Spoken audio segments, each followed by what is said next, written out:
Bonjour. Mardi, je suis allé à la conférence de presse organisée par Dorval Asset Management, ex-Dorval Finance. La salle était pleine, pas étonnant au lendemain du Brexit. Et de quoi a-t-il été question? Eh bien, vous avez raison. Le sujet du jour a bien été le résultat du référendum britannique choisissant la sortie de l'Union européenne. Et pour en parler, un petit nouveau chez Dorval, François-Xavier Chauchat. C'est l'économiste de la bande, il connaît bien Louis Baer depuis 20 ans et vient de chez Gavekal Research, la société de Charles Gave. Vous savez, cet économiste iconoclaste, libéral, qui a écrit Des lions menés par des ânes, Un libéral nommé Jésus ou encore L'État est mort, vive l'État. À lire pour le plaisir et la réflexion. Et surtout, vous allez découvrir Charles Gave, ou mieux le connaître dans notre prochain épisode de À poil les financés, bientôt sur vos écrans. Tout ça pour vous dire que François-Xavier Chauchat exprime clairement ses idées sans passer par la langue de bois. Alors le Brexit, pour lui, c'est plus un lehman politique qu'un lehman financier.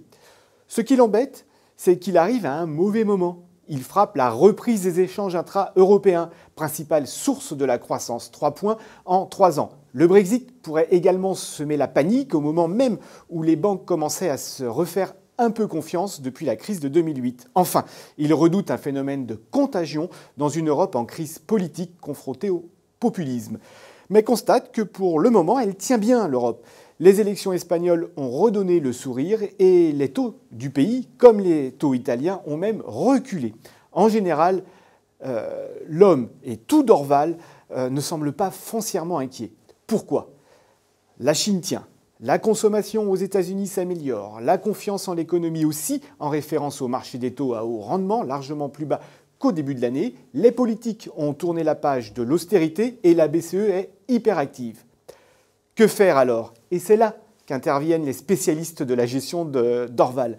Sophie Chevelier prend le large sur les indices qui reflètent pour elle un cycle passé. Et Louis Baer, en présentant les fonds Dorval Conviction, nous indique avoir réduit l'exposition aux actions, après le Brexit bien sûr, mais poursuit sa stratégie de viser les valeurs liées à la numérisation de l'économie, comme Ingenico et Gemalto. Il pense que le coût faible de l'argent devrait profiter aux fusions-acquisitions d'Artifnac, Soprasteria, Énergie, Zodiac.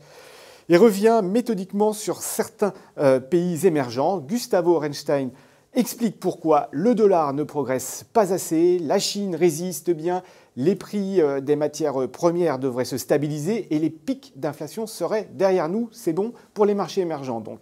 Stéphane Furet, enfin, précise que certains secteurs avaient échappé à la croissance et sont donc devenus une cible intéressante à l'instar du secteur de la construction. Au bilan, Dorval avait très bien préparé sa réunion, ils ont tous été clairs, ils ont convaincu leur auditoire. Du coup, peu de questions. Toutefois, sur les banques, l'équipe évoque l'exagération du marché, à bon entendeur. Sur les prochains enjeux politiques, référendum constitutionnel italien en octobre et élections américaines en novembre, un peu d'inquiétude, mais plus parce que le Brexit a fait monter la sensibilité du marché que les conséquences politiques elles-mêmes de ces rendez-vous. Voilà, c'était donc une très bonne conférence de presse.